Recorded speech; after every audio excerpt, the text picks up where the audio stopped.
bringing us in on both streams. What's going on, Marty? What's up, man? How you doing? Can you hear me? I can hear you loud and clear. Loud and clear on a bright and sunny Monday here in Manitoba, Canada. What's it like in Maryland today, brother?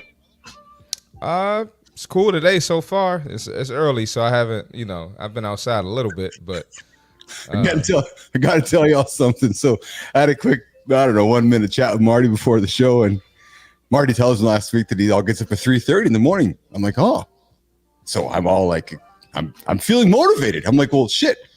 Oops, sorry. Kids are still sleeping, Marty. Kids are still sleeping. They're up. They're up.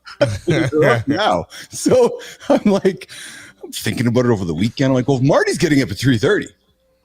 Like, well, I felt kind of like the competitive, like, well, I guess I got to get up too. So I get up at 4 today. And then I didn't put any pressure on Keith to do that. So don't think that I'm the crazy guy in his ear. Like, you got to get up earlier. That was his decision. And then I tell him, I put a lot of pressure on Keith, but not for that. It wasn't for that. And then I tell Marty I get up to do I did 25 miles on the bike ride this morning. And he looks at me, he's like, Keith. I'm like, yeah. He's like, I only get up because I got my clients that I got to train at 3:30. I'm like, and he looks at me like this. What are you doing, man? Go back to bed. I'm like, go back to bed. Like if I didn't have clients, I'd probably get up at like 6. Get my workout in, then start my day. If in a perfect world, well, maybe one day, but there you go. Hey, intermittent fasting today. See, Marty, Liz Withyman is joining us from London, England today. It's the middle of the day for her. London, yes, London. We're gonna do London. Hey, you know what? Hold on. The future is here today. Wait, it's future. Oh, hold on. What's the sound effect for the future again? Was it this one? Yeah, there you go. The future is here. Nope. Hey! I had somebody on the show on Monday. He was from Australia. I gotta record a soundbite for it because he was better than this. Keith. I recorded a segment with him, and I'm going to put it on later with a soundbite, and it's much better than that. That's how Enzo says Keith. That's exactly it. So coming up in a few minutes, we're going to invite Liz Withyman in the lab here. We're going to talk intermittent fasting. Marty, I started my fast last night. How you feeling? I feel pretty great, man, even after crushing 25 miles on the bike this morning. Because you know why? Because I crushed food yesterday. As you should have. Yeah, and I captured some video of it. So I think I'm gonna pull it up for Nation here in a couple moments. I captured some moments of my day yesterday. Gonna go through some story time with Keith, and then we got our show today. We get the accountability check-in. We get to see Marty Fit Tip at the bottom of the hour, creator spotlight, and then along the way we're gonna weave in Liz Withyman to talk intermittent fasting. And so I'm not eating now. I'm not gonna eat, Marty, until tomorrow. Yeah. So I should eat tonight at 10:30. That would be my 24 hours. But I'm going to sleep it, and I'll eat tomorrow after my train or before my train. So I think I'll probably do closer to a 30 some odd hour fast. We'll talk about it with Liz in a few moments. That's my plan. Hey, I admire that. So I know me, and I think I can already get a sense of what's going to happen. I'm going to bring it up with Liz. Tonight I'm going to hit 24 easy. I'm going to get up on the show, and I'm going to say to you, Marty, why don't I just go the whole week? I don't think you're going to say that. I've done it before. Really? Are you dropping me a gauntlet? Yeah. I've done it before. I did 7 days before. Really? Yes. Just coffee and water. 7-day fast. I couldn't do it, man. But you like the food too much, eh? I love food too much. Yeah. I love crushing the food too, but I did it. Yeah, it was 7 days. It's funny that 6th or 7th day I had my kids and my ex-wife saying to my kids, "Is your dad okay?" I'm all like withered away. But yeah, and if I go to do like anything, like not just lifting weights, but like anything with no energy. Yeah, I don't like that feeling. But I don't have to eat all day. I kind of do have like a window I eat now that I think about it. So I kind of do intermittent fasting, kind of. Yeah. I do. I bet you do. Yeah. Yeah. Keith Matity. Exactly. Yeah. And Enzo. Yeah. I love lots of food. I love lots of food. But listen, hey, Marty, we talked this morning for a couple seconds. Why don't I show you what happened yesterday in Father's Day at my house? Can I do that? You should. Yeah, let's do that. We'll pull it up and we'll throw. We're giving you permission. All right. Let's do that. Let's do that right now. Hang tight. Let's do this. on us, and I thought I'd capture some moments of the day so I could share them with you guys on Mornings in the Lab of my day, Father's Day. A little behind the scenes of my life with my crew. Hope you enjoy it. Sup, Chiquita? Yes. Happy Father's Day. Thanks, kid. Yeah. Appreciate that. Yeah.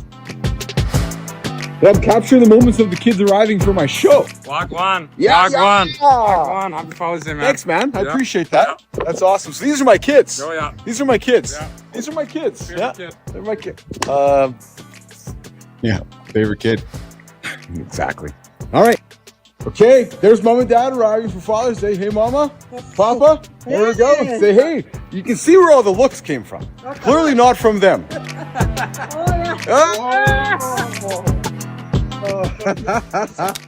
So here's my Father's Day gift.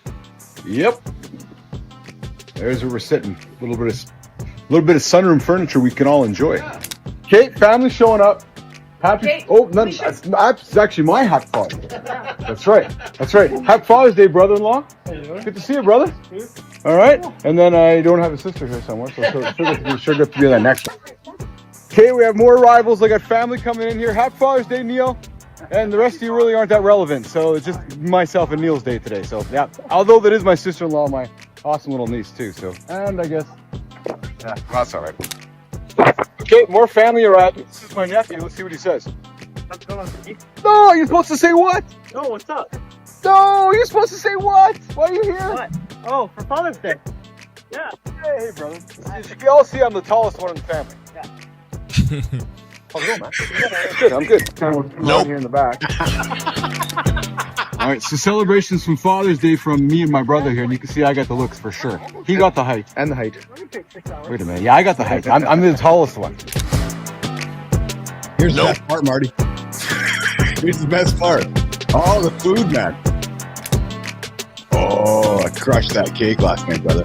Last thing I had before I went to bed. Making Liz proud. All right, more love coming to Father's Day here. Oh, hello. Hi. Yeah, so why are you here?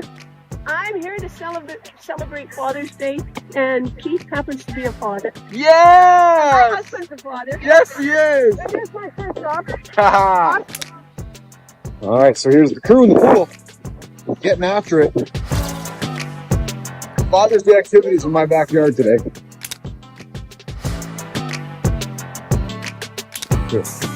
Oh yeah, there we go. Calling you out, Marty. That's what I'm talking Lauren about. making a spoon, Marty. Not you though. Chicken list. Yeah. There we go. There's the chicken.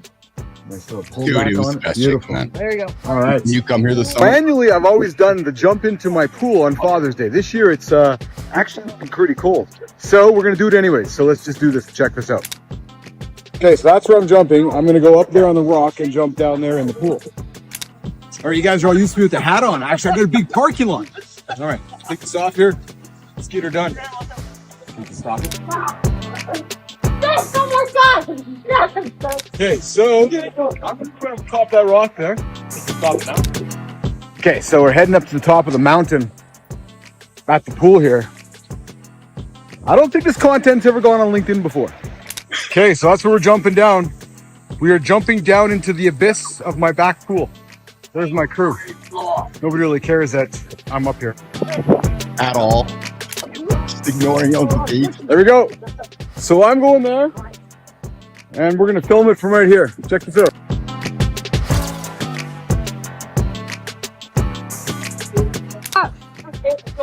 Yeah. All right. Hey, happy Father's Day! Getting coming up though. Happy Father's Day to all the fathers out there in Business Atlas Nation. Blah blah. All right, so there we go. The annual. Everybody's laughing because of the hair. That's the annual jump in the pool. There you go, Marty. There was my annual jump in the pool situation in Manitoba for Father's Day, having some fun and eating all the grub and all that. But that is what we did to yesterday, pal. A little behind the scenes of my life here for Father's Day. It looked like you had a blast too. It was a lot of fun. You know what? It was spectacular.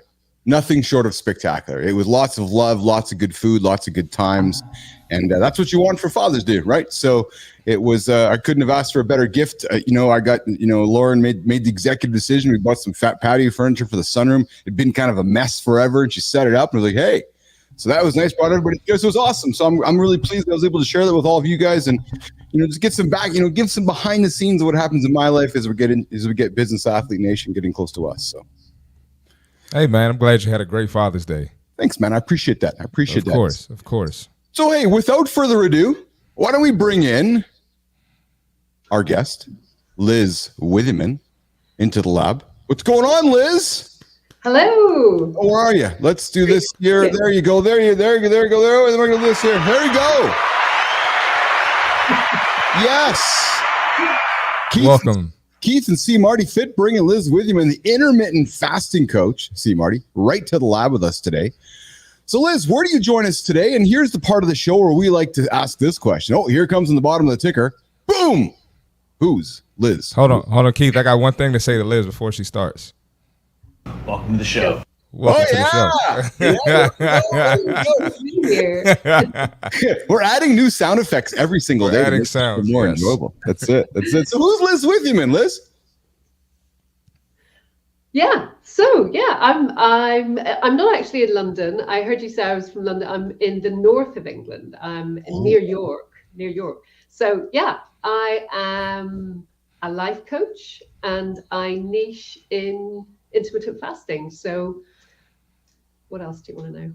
Well, there you go. So I guess we first of all offended you by saying that you're not from London because you're like, oh my God, I'm not from London, guys. I apologize for saying London. I apologize. It's a very small island, so north, south, whatever. I can see it's all the same to you guys. You're on such a big landmass. So that's it. So as you said, you're a life coach, but then you said you dabble in intermittent fasting, or is it all part of your discipline? Yeah, it is. It's I've niched in this area, so I particularly specialize in all the mindset stuff because the information's out there about intermittent fasting and the incredible benefits to our bodies and minds, actually. Mm-hmm. And so I'm particularly interested in sort of harnessing people's or getting people motivated to actually do the thing, because you can know all about it till you're blue in the face, but it's not going to do you any good unless you do it. So I've niched in this and I've studied it a lot, and actually I've just certified as a Fast Like a Girl coach with Dr. Mindy Pels. So yeah. Awesome. So before we get into the science of intermittent fasting, before we get into the benefits, the negatives, the why, as you know, and as I told Marty, I started my fast last night after my big Father's Day feast. Before we go there, let's continue, Marty, to shine the light on Liz. What drove your interest in this topic? What's your background? Give us a little more to set the stage why people ultimately, Liz, should care what we're going to talk about for the rest of the hour. So they're like, who's this Liz person? We know who Keith is. We know who Marty is, but why should we pay attention to Liz? So sure. What drew the interest into intermittent fasting for you? And what gives you permission to stand in front of the crowd and say, hey, I can help you with this? Yeah, well, I mean, in terms of put it this way, this is what I do. What I do is I explain to people what it is that makes intermittent fasting, and actually longer fasts as well, fasting an incredibly powerful lifestyle in terms of the benefits to the body and so on. And then I explain to them how to do that, and then we work on their mindset, and so that they want to do it, and then I hold them accountable. So that's how my methodology works in terms of my course. If you're asking how did I come to start practicing intermittent fasting in my own life, so 7.5 years ago, the background before that was I was always a yo-yo dieter, as so many people are. And so I never had a really massive weight problem, but I was always sort of bouncing within a sort of 2.5 stone window, something like that, bouncing to one end to the other. And so I had IBS symptoms, and I was uncomfortable, and I wasn't happy with it, and I was very fatty, and I was always doing I've done them all the fatty diets. And then what really changed for me was about 7.5 years ago, my husband died of cancer.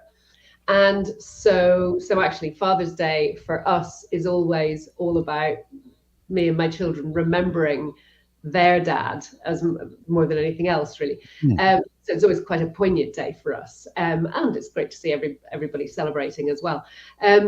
So my husband died, and then at that point I went through a very dark period, as you might expect, and I put on a lot of weight, and it was the way I was putting on a lot of weight. You know, I was just not paying attention to my health at all. I mean, during his illness, I initially lost a lot of weight, but then I sort of, as I was trying to support him to maintain his weight, I was, you know, eating for both of us as he was losing his appetite.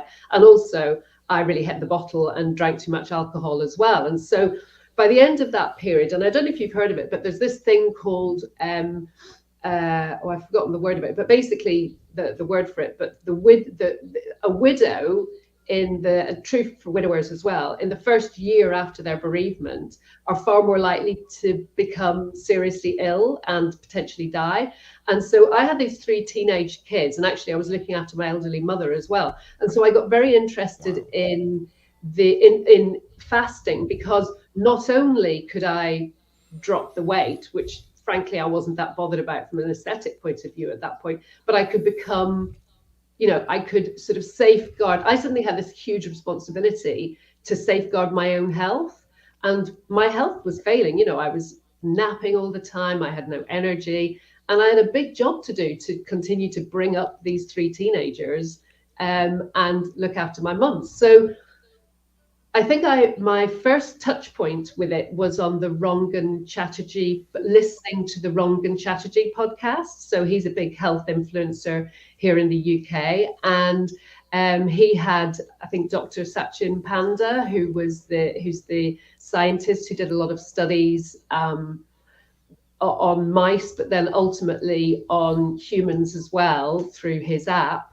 and it's all to do with time restricted eating, which is an aspect of intermittent fasting. So there's different ways. So I'm interested to hear about what you're doing, Keith. So you're doing a 24-hour fast, and so intermittent fasting is a sort of umbrella term that includes different ways of sort of moving in and out of basically metabolic switching, moving in and out of sugar burning and fat burning.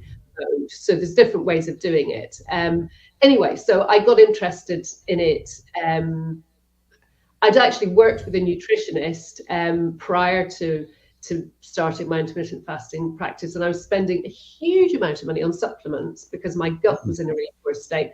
And you know, now I know that a 24-hour fast actually resets the gut and really is better than any supplement you can take. And so what you're doing is great for yourself today.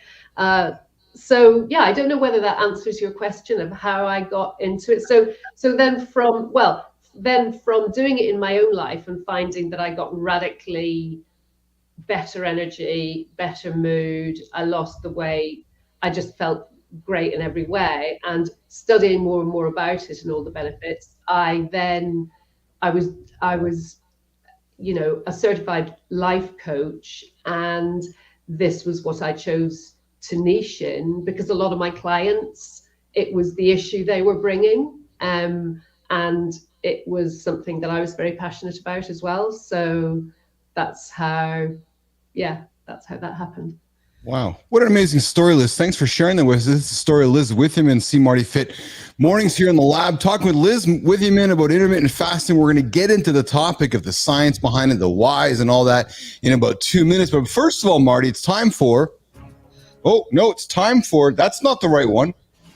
That's not the right one either. So I don't have the right sound effect here, apparently. I think it's actually, what happened? Father's Day. No, there it is. That's it. Hey, Father's Day is over, man. Come on, man. Lock in. it's this point of the show. We get into the accountability check-in, and it's here where we remind Nation who's tuning in right now. They're getting the day started, Liz. They're thinking, do I want to eat today? Do I want to do something important today? Do I want to not do something today? And we're saying, hey, here's 2 minutes to kind of create some awareness. Today's topic, Marty, with Liz, is do you struggle to keep commitments? Because we've all been there. We set goals, we fall short, we establish accountability. And life can be tough, but not impossible. So if you try something difficult and succeed, something you can be proud of, it can change your perspective on the difficulty of keeping other commitments. So what is that something? Maybe today it's fasting. Maybe you had a lot of food yesterday. Maybe you overindulged over the weekend. Maybe you just had a lot of chow all weekend. So when you make that promise to yourself and you stick to it, you'll become more accountable in other aspects of your life. Fasting is a powerful tool for learning commitment, consistency, and resilience. And as Liz is going to teach us today, you'll be a healthier human for it. So if you can push through it, and I'm on, half a dozen hours into my fast today. If you can push through your fast, it's a win-win. So think about it.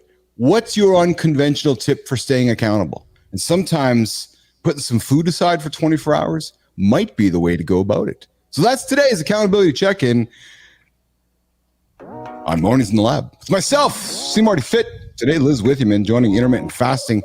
Coming up in about 10 minutes or so, the C. Marty Fit tip of the day to get you guys even moving. So we got your brain going. In about 10 minutes, 12 minutes, we got Marty talking about to get your body moving. And today is accountability check-in. All right, so we're going to dig into the topic, Marty, that we brought Liz in here for today, which is this idea of intermittent fasting. So why don't we start with this question? Marty's in the fitness industry. He's talking with customers all the time. You're helping people with fasting. Let's start here. Why and what is, and explain intermittent fasting to the audience to kick off the discussion, Liz.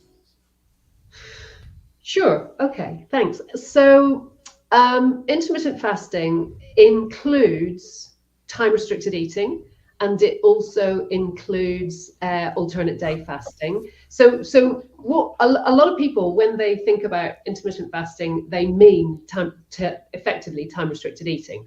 So that would be, for example, the classic pattern for a lot of people would be the 16-8. So in other words, they fast for 16 hours. So they do this on a daily basis. They eat within an 8-hour window and they fast for 16 hours. So what that would look like for a lot of people would be they eat at midday, or they open their eating window at midday and then they close it at 8 p.m., something like that. And then a lot of people might push that a bit further and make it more like an 18-6 pattern where you fast for 18 hours and you eat within a 6-hour window every day. And then some people squash it even shorter than that. So that would be a sort of time-restricted eating pattern. Then another way of doing intermittent fasting would be to do as I think you're suggesting you do, where for 1 day a week, you have a fast day. That's also intermittent fasting. And so, I mean, intermittent fasting just means you fast sometimes and you eat sometimes. So, but you do it in a sort of conscious way. And so a weekly 24-hour fast is going to give you lots of benefits around resetting your gut, and it might be a weight control tool as well. And as you say, a sort of discipline control to do with accountability generally in your life and sort of strengthening that discipline muscle. And then there are other ways of doing it as well. So for example, there might be, rather than a 24-hour fast, it might be 36 hours or 48-hour fasts. So there are dopamine receptors, for example, that get stimulated if you do a 48-hour fast. And then some people do longer than that as well. I think that at what point it moves from being intermittent fasting to a fasting practice, I don't know if anybody has the answer to that. It's, I mean, in my mind, 24 hours is still intermittent fasting, maybe 36 hours, maybe, and then maybe 48 hours is in the realm of fasting rather than intermittent fasting, but it's just words. So it's yeah. Marty? Does that answer your question? Absolutely does. Yeah. So we've set it up what fasting is. There's different types of fasting, 6-12. There's the different 16-8, 8-16, so forth, 24-48. Marty, throwing over to you, my friend. Yeah. Who's intermittent fasting for? Is it for the weight loss? Is it for an athlete, or is it for everyone? I know a lot of people, they think it might not be for them. Like I've heard people say, well, I'm not trying to lose weight, so I don't want to do intermittent fasting. So who is it for, or is it just for everyone? Yeah, I love that question. Yeah, well, I would say that to some degree it's for everyone. Maybe not, well, I say everyone. I mean, not if you're pregnant, not if you're breastfeeding. And the reason for that is that the fasting process releases toxins, and you don't want your baby to expose to those toxins. So not and also not for teenagers. And obviously within this space there has to be an awareness of people with eating disorders. So it's not for someone who has had an eating disorder in the past, most likely, or certainly who's suffering from an eating disorder. So there are people for whom intermittent fasting or fasting generally is not appropriate or suitable. But for the vast majority of people, I would say that even if you make it a 14-10 pattern rather than a 16-8 pattern, there is really no one who won't benefit from restricting their eating hours to 12 to 10 hours. I mean, the problem that we've got, and the reason I think that this is a thing, is that the typical, I think in the US and Canada and in Britain, the typical breakfast you get up in the morning, and we've been taught this myth that you need to get up in the morning and that before you do anything, you need to eat food. I think for me, there's all the science and there are all the studies, and I've studied this very extensively. The thing that absolutely I think is incredibly compelling about fasting, intermittent fasting, that has always persuaded me that this is the way we've evolved to live, is that if you look back at our ancestors, they did not have a fridge or a pantry. They did not get up in the morning and immediately start eating food. What did they do? They rolled out of their cave and they thought, right, breakfast. I'm sure they didn't think that, but right, what do we need to do? We need to go hunting. So the first thing they did, so I mean, personally, I always exercise in a fasted state because, there are scientific studies. I think there's argument on that, and I'd be interested to hear what you think about that, Marty, but from your perspective. And to me, going back to the way our ancestors did it is really compelling evidence that they went fast walking to find their kill or to find their berries or whatever they're going to eat that morning before they consumed anything in the morning. So possibly I've gone a little bit off topic here at the moment. What was the original question? I've forgotten, but yeah. Oh no, I was saying who is it for? Like who should look into it? Mm-hmm. It's okay. I just think it's for humans, because humans were not designed to do what we in Western countries typically do, which is we get up in the morning, we eat some breakfast before we do anything, and then quite often people snack after dinner and they snack well into the evening, or they maybe have a glass of wine for adults and so on. So you end up in this scenario where for 15 hours a day on and off, you're consuming food or drinks that contain food, like, whether it's alcohol or milk or whatever. And you're not giving your gut enough time to repair overnight. So if intermittent fasting describes what is not doing that and what is restricting your consumption into a number of hours every day, I'd say virtually everybody should do that. I mean, it's a matter of degree, how much. Like, even kids should be doing a 12-hour fast every night, you know? That just means they eat their breakfast at 8 a.m. and have their last mouthful of something at 8 p.m. That's a good habit for kids. So, yeah. So I'd say virtually everyone. So. It's excellent. Thanks, Liz. Thanks. Great question in there, Marty. And I think, we clearly can have a long discussion around this. And I think what's happened is the internet is predominantly just weaved itself into our lives over the last 25 years is that, Marty, Liz, we've all eaten certain ways over the years. We just now have something to call it. Right. So when you say that, hey, kids should be on a 12-hour fast, what you're saying is that, hey, kids, before you go to bed, have your snack at 8 o'clock and go to bed for 8-10 hours. And when you wake up in the morning, have breakfast. There's your 12-hour fast. Right. We've just gotten so consistent with labeling everything. Right. Where like even Marty yourself, you said, hey, maybe I actually kind of think I do fast because I do eat within a certain window of time. You just weren't even really thinking about it, Marty. Right. So we're just so caught up on labels. So we're going to continue the discussion in a few moments. Marty, you got to see Marty Fit Tip? Let's see if it's up. Awesome. We're going to come back in a few minutes with Liz to keep the discussion going around. We already talked about what is it. We talked about who is it for.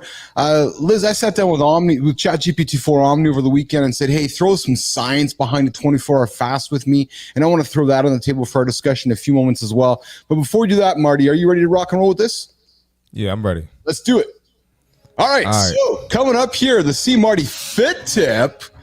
I got the sound effect for you today, pal. I got it right, too, man. I got it right for you. So today, See Marty Fit Tip, throwing over you, See Marty, to talk about the Fit Tip for the daytime, my pal. Yep. So today we have fasting is good for your body and mind. Fasting can boost your fitness journey in surprising ways. Here's why. Improved insulin sensitivity helps your body use nutrients better. Enhanced metabolism burns fat more efficiently. And that's a key when it comes to fat burn, that metabolism. So sorry to get off topic, but when we talk about, certain shortcuts and fad diets and weight loss drugs that don't necessarily help your metabolism, that's an issue right there because it's not helping you burn fat long term. And that's pretty much everyone's main goal in their weight loss journey. Mental clarity sharpens focus and decision making. Tips to get started: start with the 12-hour fast overnight, like Liz just said. Gradually increase to 16-hour fast.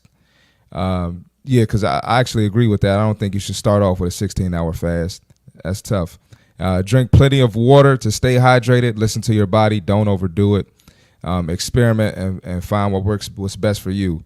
And I like that too. Everything isn't for everyone. You got to do what works best for you. If Keith is doing a day or 2 days, that might not be best for See Marty Fit. My fast might need to be 12 or 16 hours. So definitely do what works for you. Everyone's different and everyone doesn't have the same goals. So just because you heard, Betty did the 16 hours doesn't mean you need to do 16. You might need to do 10 hours. So that's the Fit Tip for today. And again, that is fasting is good for your body and mind. So Awesome. There's the See Marty Fit Tip of the day. Fasting, good for your body and mind. Thanks, See Marty. We're doing these every single day at the bottom of the hour. Going to give you guys something to think about to get your day moving and get your day rocking and rolling. So, Liz, Marty, why don't we continue playing off of what Marty talked about, and let's get further into the science behind intermittent fasting. I sat down this weekend with ChatGPT-4 Omni and said, hey, we got a show on Monday. I was going to leave Omni in, but she was kind of acting up this morning, Marty. So I'm going to leave her off the shelf. Not again. Yeah, she just wasn't performing as good as she needed to an hour ago. So we're going to leave her off. But let's get into the science of it. So Marty, you talked on a couple of these things earlier, and Liz, let's call you up here too. So, let's use myself as an example. I chowed down heavy. I threw a bunch of glycogen in my body and a bunch of carbs in my body yesterday. So the first 12 to 24 hours, glycogen depletion. So the science is that the metabolic switch is going to start happening with you, right? So the first 12 to 24 hours of fasting, the body depletes its glycogen stores, which are stored in the liver and muscles. So right now it's happening to me, right, Liz? Yeah. And I mean, possibly the best way to tell when ketosis kicks in, or possibly the only way to do it, is to actually have some kind of a monitor, because because it's so imprecise. So it's very hard. You can't say to someone at this hour ketosis is going to kick in, because it will all depend what they've eaten the day before. So I noticed on your lovely video with your family, there were lots of cookies and there was cake and stuff. So if you'd just had the chicken breast and maybe a load of olive oil on it or something, you'd be in a very different situation from if you ate a load of cake and a load of cookies. So obviously there's going to be more glycogen to burn through. And so, yeah. Oh, hey, listen, Liz, Uncle Keith was building back last night in Marty's terms, man. I was building back over and over and over with each cookie and each piece of cake. So I don't know when I'm getting into ketogenosis today, which is, and let's let nation know what keto is. It's when glycogen depletes, the body starts converting fatty acids into ketones, an alternative fuel source for the brain and body. The process is called ketosis. And those of you that are agent like me, like extremely agent like me, you grew up with like the Atkins diet. That was kind of like the keto, right? It was kind of pre-keto. Just eat fatty stuff and cheese and processed meat. And people are like, wait, processed meat? Exactly, Marty. So that was the olden days stuff around the keto diet. So let's go to number two. Number two, the science behind it. Liz, insulin sensitivity. Marty referred to this on the See Marty Fit tip, but lower insulin levels. Fasting reduces insulin levels, which helps improve insulin sensitivity. This can be beneficial for metabolic health and may reduce, Marty, the risk of type 2 diabetes. Yeah. Talk about that. Do you want me to talk about that? Yeah. Both of you guys. Yeah, okay. What do you guys think of that? Yeah, well, I mean, 100%. So there's some crazy statistic, like it's something like more than 90% of Americans are metabolically unhealthy, and it's to do with this issue. And I don't actually know I've looked up what the statistic is in the UK, but usually it'll be, relatively similar. And there are certainly massive problems with metabolic health in this country as well. And yeah, absolutely. So the thing is that when you eat little enough, and specifically carbohydrates, so if you have, I don't know, a bowl of cornflakes for breakfast, then what happens is that puts up your blood glucose, and then insulin, the pancreas produces insulin, and the insulin causes the glucose to be swept out of your bloodstream. But then what happens is it overshoots, and so then you get a big dip in blood glucose, and then you feel hungry again. So typically a couple of hours after you've had a sort of pure carbohydrate breakfast, you're going to feel hungry again, and so then you might then you think, oh, low sugar, reach for a snack. I mean, this is exactly how I used to be, incidentally. That's so I was definitely somewhat insulin resistant. And so, as you say, and of course, insulin is the storage hormone. So the higher your insulin, the more you're in fat storage mode as opposed to fat burning mode. The two, you can't be in both at the same time. So what fasting does is what fasting does is, if no food's coming in, then no insulin needs to be produced, and then next time you eat, you're more sensitive to your system's working better. So you increasingly become more and more insulin sensitive. You're nodding there, Marty, and what do you is that your understanding of it as well? Mm-hmm. Oh yeah, absolutely. Mm-hmm. Yeah, definitely. Mm-hmm. And I like that you mentioned that too. It's kind of off topic, but with type 2 diabetes, when you factor in the fasting, you realize how preventable a lot of things are, like type 2 diabetes. And something as simple as intermittent fasting, you're like, wow, I mean, that can prevent it, and that can change the insulin sensitivity levels. That's crazy. So it's something that people don't really think about. Well, we don't, Marty, because we've been conditioned in society to eat because of time. Oh, it's 5 o'clock, 7 o'clock, time to have dinner. Oh, it's just time. Yes. It's just time to eat. So we've just been always being conditioned to, it's just time to always eat. And I remember back when I did my 7-day fast, you guys, about a year ago, whatever it was, my family was sitting down at dinner time, like, Dad, you joining? I'm like, no, I'm not really hungry. But yet I felt obligated, because that's what you do as a family. You sit down at the dinner table, you spend time socially, right, Marty? socially, I was going to say events too. Yes. You know, and it's like there's always an event, like work, holiday. Yes. You know, just birthday. There's always something. You know, I Yes. don't know how it is in the UK, but that's how it is over here.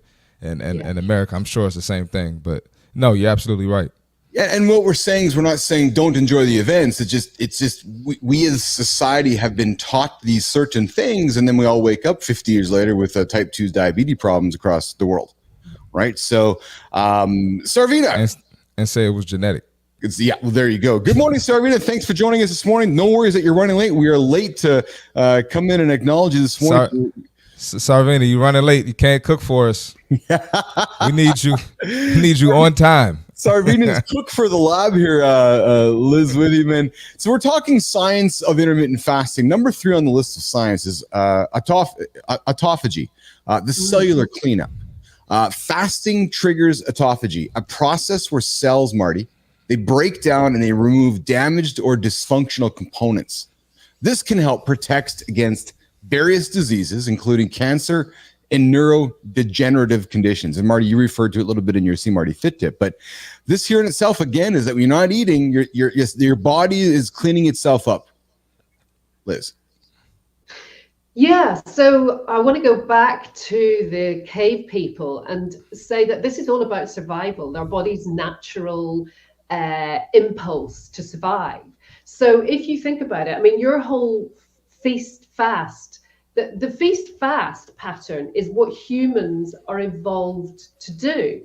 So they'd, you know, after, like I was saying earlier, after they went hunting and went on their hunt and so on, maybe some days they didn't find anything. They weren't able to catch anything on their hunt, or they couldn't find any berries or minimal amounts. And so they actually went hungry that day. And in those circumstances, this mechanism of autophagy kicks in as a survival thing. And as you say, really cleans up our cells. So there was some, there was a Nobel Prize awarded for the research in relation to this in the 60s, and it's still being relied on now. And so this process of autophagy is like a cell kind of, it's a recycling system, as you say. There's quite a lot of disagreement between the experts as to when exactly it kicks in. And so some people say it's from 17 hours, that 17 hours of fasting, that autophagy kicks in, whereas others say it takes longer. But the way I understand it is it's like a dimmer switch. So it will intensify the longer you fast. There's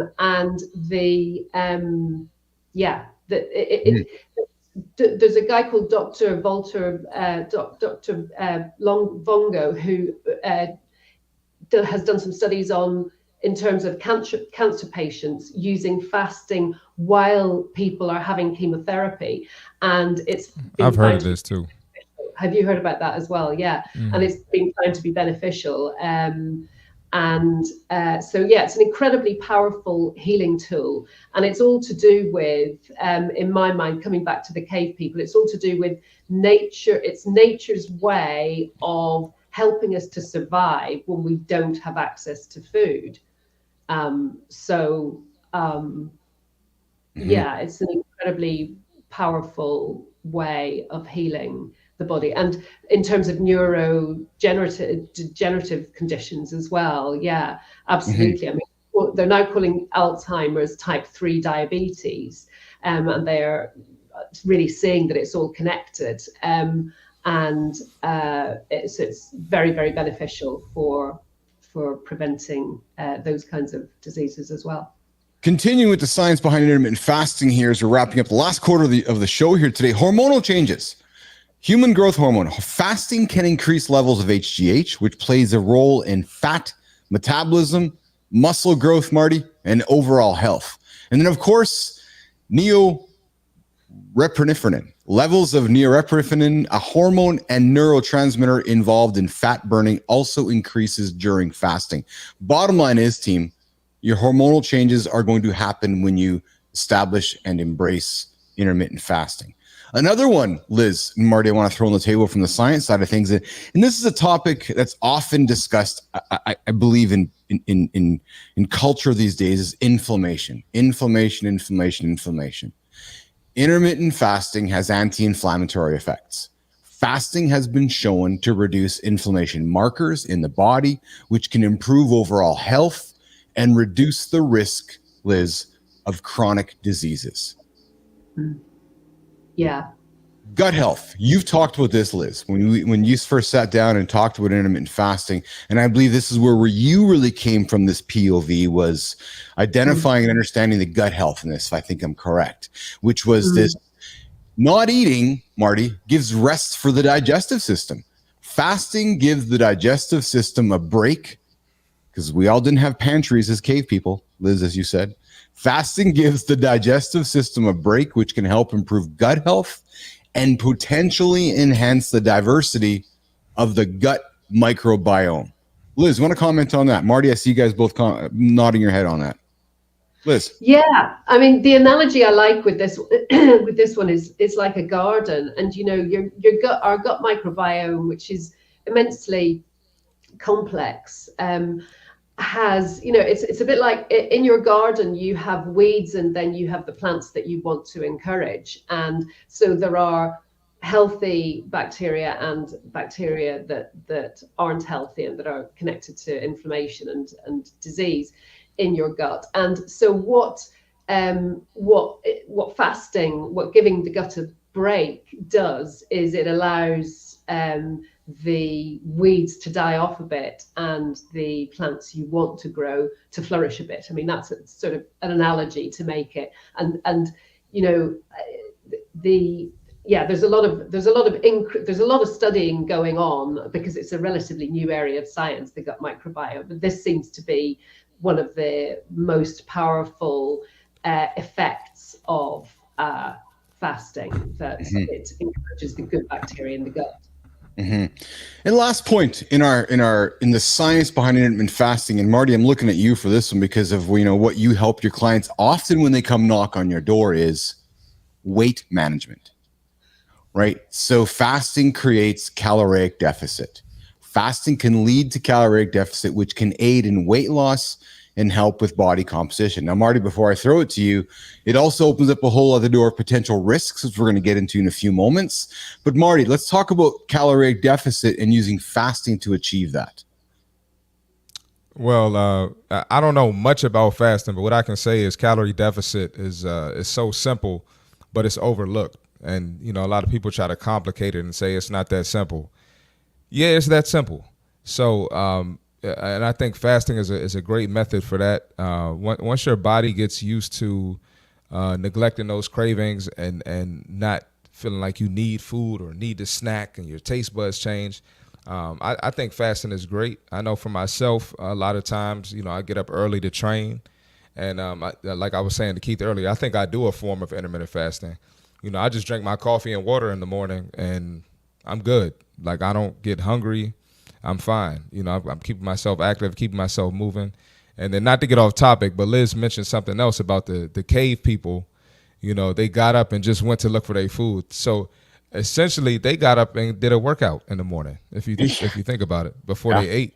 So so that's kind of, you know, we talk about fasted workouts. It's kind of what the cave people did too. So, and I'm sure they were in calorie deficits as well.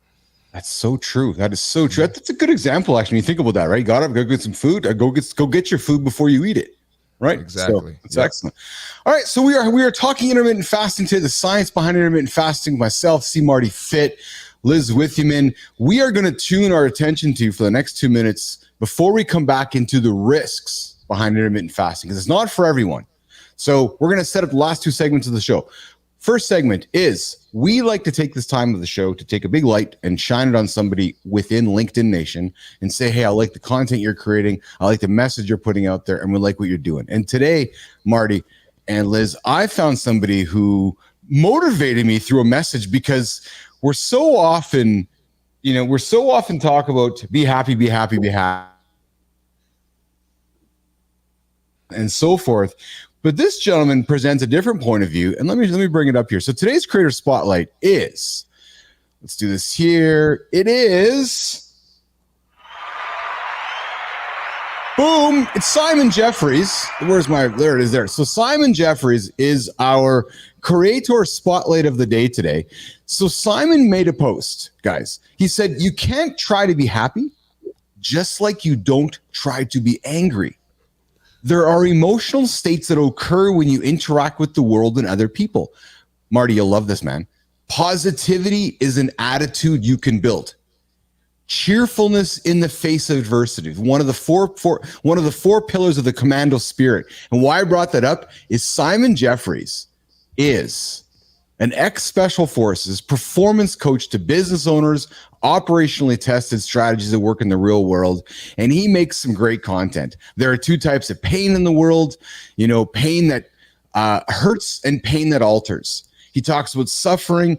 Marty, he creates some great content from his experience, I believe, in the commando forces and so forth, that I think just, causes you to look at mindset, causes you to think about resilience, business, and so forth. And I thought that it just really fit in with today's discussion around, my accountability around fasting and so forth. But when he talked about, we got to try to be happy, it's the same way with how we try not to be angry. So choose your attitude, nation, for today's Creator Spotlight, shining the light on Simon Jeffries, ex-Special Forces, performance coach, operationally tested strategies that work in the real world. So that is our Creator Spotlight for today, nation. Let's tune it back into the science of intermittent fasting. And I want to just close up the discussion here around this whole question about the risks. Liz and Marty. So some of the risks that were presented to me around intermittent fasting: nutritional deficiency, prolonged fasting without proper nutrition can lead to deficiencies in essential nutrients. Let's talk about that for 2 minutes, Liz, before we get too far. Because I'm going to say to Marty tomorrow morning, I'm not going to eat for the week. He's like, well, Keith, you're not going to be getting your nutrients inside of you. Let's talk about that balance. Let's talk about the balance of that, Liz. Well, I think you have to apply common sense, really, Keith. I mean,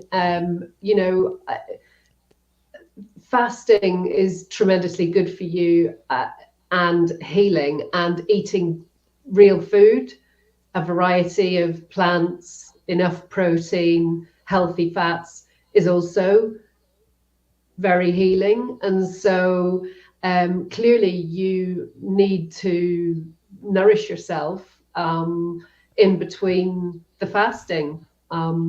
So I think, the reason behind Mindy Pelz's work, Fast Like a Girl, I believe one of the reasons behind her coming up with this strategy for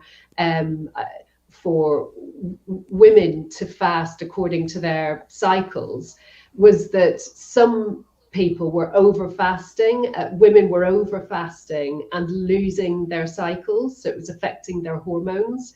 And so she came up with this way of teaching women to fast in accordance with where they are in their cycle. And so there are times, for example, in what she calls around ovulation, what she calls the manifestation phase, and during the nurture phase, so for about 50% of a cycling woman's cycle, what Mindy Pelz is recommending is that they have more of nature's carbohydrates, for example. So it is important. I mean, what I would say is that for anyone who's wanting to fast, read up about it first, or get yourself a coach, or make sure that you're not just jumping in and not eating for stretches of time without taking care to break your fast in the correct way, which will give you the nutrients you need, and making sure that you have some kind of a balance. So it's not sensible to just jump into long fasts out of nowhere. It's you have to pay attention to make sure you get all your nutrients. So yeah. Mm-hmm, mm-hmm. And I think as we wrap up our discussion, Marty, I think the point is this, right? And I think this is the best way to present this, because Marty, you deal with customers every single day, in the fitness industry, wanting to come to you to either build muscle or lose weight. Liz, you're talking to folks, every single day about fasting, and this is what you do for a living. Here's the point, nation. We're not advocating or endorsing this. We're not saying you got to go do this. This is not for everyone. Individuals with certain medical conditions or those who are pregnant, breastfeeding, underweight, or if you have a nutrient deficiency, you might want to think about jumping in there and doing that, and not doing that. I mean, should avoid fasting or do so under medical supervision. Please, nation, don't just say, oh, because I heard Keith doing it today, or Marty's like, hey, do it. No, that's not what we're saying. The point of our shows in Mornings in the Lab is to have a conversation with experts like Liz, to present facts, present information, to give you things to digest, to give you things to consider. But please, don't just get off our show today and just start starving yourself. That's not what we're asking you to do. If you are considering this method of weight reduction or gut health or just a new lifestyle, pick up the phone. Oh, yeah, it's 1974, and call Liz. She'll answer probably because she was born the same year I was born, 1988. So pick up the phone, call Liz. She'll help you out with your fasting differences. And if you want to get into fasting, muscle gain and strength training, go talk to C Marty Fit. But Liz, what a great conversation today. Marty, this is great, eh? Great convo. I learned some stuff. I'm sure you learned some stuff. Yeah. So definitely, this was great. This is exactly the kind of conversation I wanted to have, Liz. You are brilliant. You're perfect. This is exactly the kind of dialogue we want to bring to the lab, to present to our audience, to things to consider and think about as they go through their day to help them out. Liz, closing words to you, my friend, before we say goodbye. Just thank you so much for having me on the show, Keith. It's been fab to hear your perspective, and good luck with your fast. I hope it goes well and you feel great and you carry on. Thank you. So I invite you to tune into the show tomorrow with C Marty Fit and myself, and you'll hear how my fast is going because I said this to C Marty, I know how I'm wired. There's a chance that I'm going to, so here's the problem though, Marty. There's a fridge full of leftover chicken up there. Exactly. And I'm like, okay, yeah, exactly. Scratch the chin. Like, You gotta be a man of your word. When am I going to crush the chicken? No, either not till tonight or tomorrow after the show. So I got to play with it. It'll either be tonight to close my 24-hour fast, Liz, or I might sleep it off, and then tomorrow morning before my lift or after my lift, I'll crush the chicken. So see how I'm feeling. Great. I think that's a good idea. That's it. All right, Business Athlete Nation. That is our show for today. Thanks, Liz, for coming in today. I'm going to put you back. Thank you, Liz. Quick second here, and Marty and I are going to say goodbye to everybody, and we'll come back and walk you out, okay? Hang tight. All right, we're going to do this here. We're going to do this here. We're going to say goodbye to Liz there. Liz, hang around there for a quick sec. Marty, good chat today, pal. Great chat, man. Like I said, learned a lot of information, educational. I love these type of talks. You and me both. So listen, let's quickly set up the week. We got tomorrow's conversation, foods to help you break your fast, foods to have breakfast with, healthy recipes that you might want to consider, Business Athlete Nation, to get your day started. Right, so we're going to talk about that tomorrow. Wednesday, we got Brooke Sweetheart joining us, Marty, to talk about business systems to get your life moving. Thursday, we're digging into athletic for life.